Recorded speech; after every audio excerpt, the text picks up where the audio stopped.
So we're going to go over strategies for graphing linear equations, which you might see in slope-intercept form, you might see in standard form, and we're just going to look at some different ones. Let's see what we've got. So the simplest way to graph is just to graph 2 points and connect them with a straight line. So if you're given a table, you can just pick 2 of those points and graph them. Now, unfortunately, 3, 7 is not on my graph. It would be like up here somewhere. And 5, 11 is even less on my graph. So I'm going to graph these two, -1, -1, and -2, -3. And then, if you have a ruler, that's the best way to do this. On my device, I'm just going to do my darndest. Not so bad. If you aren't given a table, but you are given the equation, you can pick numbers to plug in for x, literally any number you want, solve for y, and then graph those 2 points. So, like, let's say I picked 1 and -1 for my 2 points. So I'm going to plug those in for x and see what I get for y. That looks like it's 1, and then plugging in -1 is 5. So I'm going to graph those 2 points. -1, oh, +5. I started to go negative, didn't I? And then we just graph connecting those 2 points. Not my best line, but with a ruler, it would be better. Now, a specific case of that same idea is graphing using the intercepts. So the intercepts are where we cross the x-axis and the y-axis. Here is the x-axis. At the x-axis, y is always 0. So your x-intercepts happen when you plug in 0 for y. Same at the y-axis, except flipped. If you plug in 0 for x, you're always going to get the intercept for the y-axis.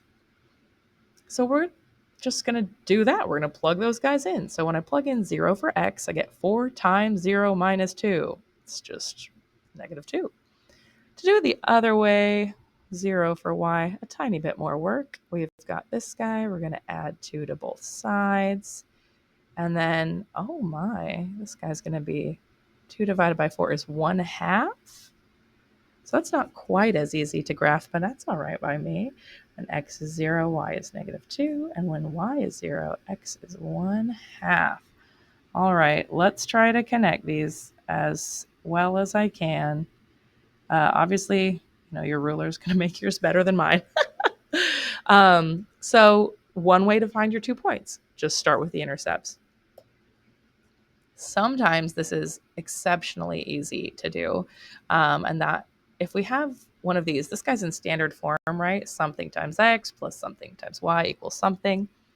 And these coefficients, 2, -2, and 3, are both divisors of 6.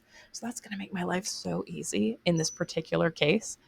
If I plug in 0 for x, that cancels this guy out. So that just becomes 0, right? 3 times 0. And now I've got divide by -2, and that's a nice whole number. Look at me go. Same thing if I plug in 0 for y, it just cancels this guy out because -2 times 0 is 0. 3x equals 6, and divide by 3, we've got 2. So now when I graph these two, it's a lot quicker and easier and no fractions involved. How nice. I can connect those. Now, my preferred way to graph, and everybody has their favorites, don't let me influence you, is graphing with slope-intercept form. It is similar to the idea of you just needing 2 points, but we're going to use the slope to get some of our points. So you may remember that slope-intercept form is y equals mx plus b, where m is my slope and b is my y-intercept, the place that it crosses that y-axis. So we're going to start with 1 point, which you may as well have it be the y-intercept because we have it already, and then use that slope, that rise over run, to find your next point. So when I sit down to graph an equation that's already given to me in mx plus b form, so we have a y equals all by itself on one side, I know the y-intercept. Here it's 1, so I'm going to start at 1 and graph it, and then I can use my slope to find the next point. So this is a rise of 2 and a run of 3. That's up 2, since this is positive and this is negative, and to the right 3, since this is positive and this is negative. So from here, I just count up 2 over 3, and I can keep doing that to give myself more points so that my graph is not as much of a mess as they have been. Oh yeah, so lovely. What about here? I have my y-intercept of -2. What's the slope? What number is being multiplied by x? Or how many x's do I have here?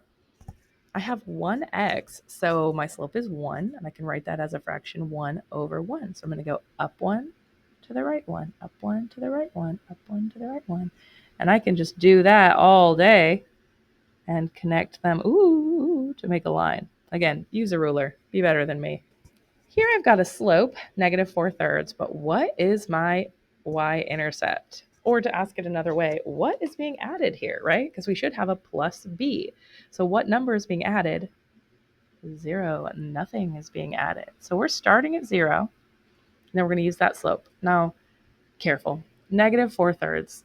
That's a negative slope. We know in general it's going down from left to right, but there are multiple ways to interpret this in order to find your next point. You could write this as a -4 divided by +3, so going down 4 and to the right 3.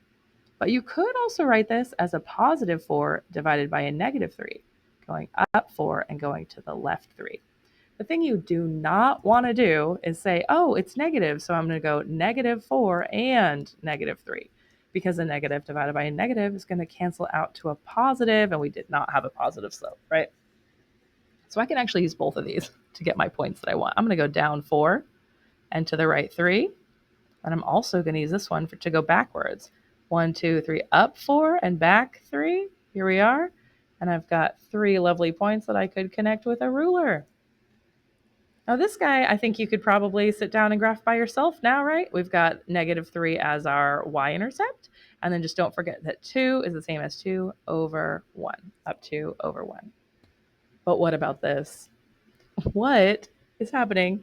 We know this is supposed to be in y equals mx plus b form, and we do have b. We have -3, like there's a -3 happening. The question is, how many x's are there in this equation?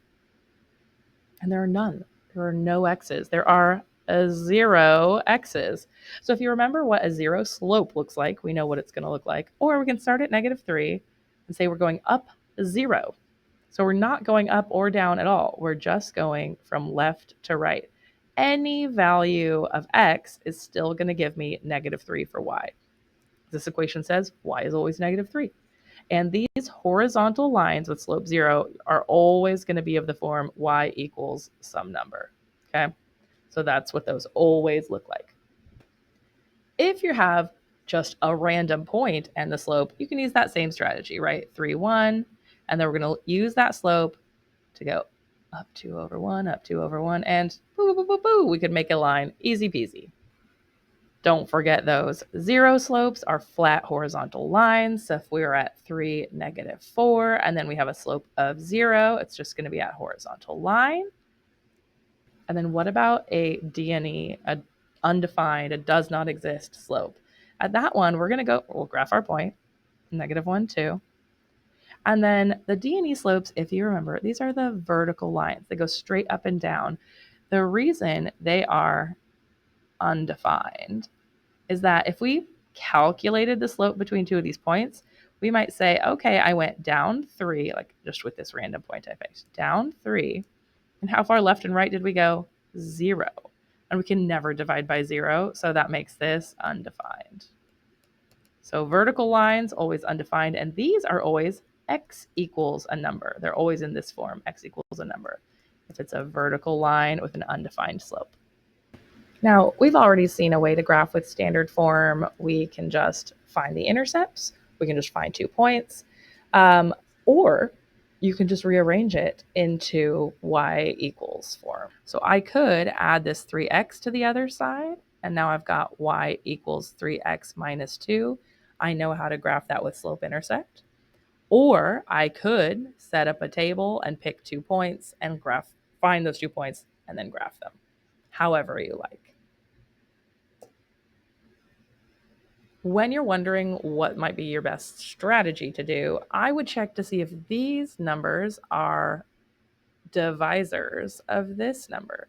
And here 3 goes evenly into 9, but 2 doesn't. So I think I would not do the intercepts method, right? That went really easily when they were divisors.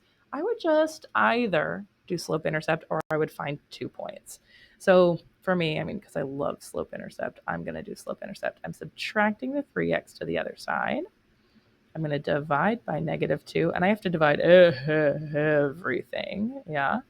-3 divided by -2 makes positive. And then, oh, see, so I don't like this. That's a decimal. But let's go there. Let's see. 1, 2, 3, 4 and a half. Yeah, I hate it, but we could go up 3, 1, 2, 3 over 2.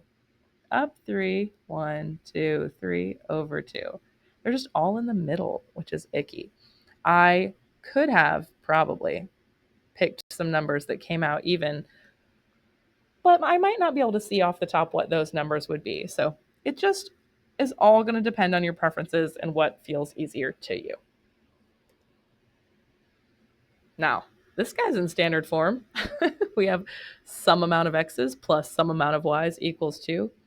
But how many y's do I have? Not a 1. So this guy, remember, these x equals a number are always going to be a vertical line with an undefined slope. So we just go to 2 and just draw a line. Don't forget about those guys. They're the tricksy ones. So just to sum up, you can graph using any 2 points, and you can find them any way you like. If you have a table, you can use it. If you have an equation, you can plug them in, or you can use that specialized way of 2 points and use the intercepts. You can also start with a point and use the slope to find the next point, and the specialized version of that is starting with the y-intercept. If you have standard form, like you start with it in ax plus by equals c, you are more than welcome to use any of these strategies because you know how to rearrange it to slope intercept form. You know how to plug in to find points or intercepts. So it's entirely up to you.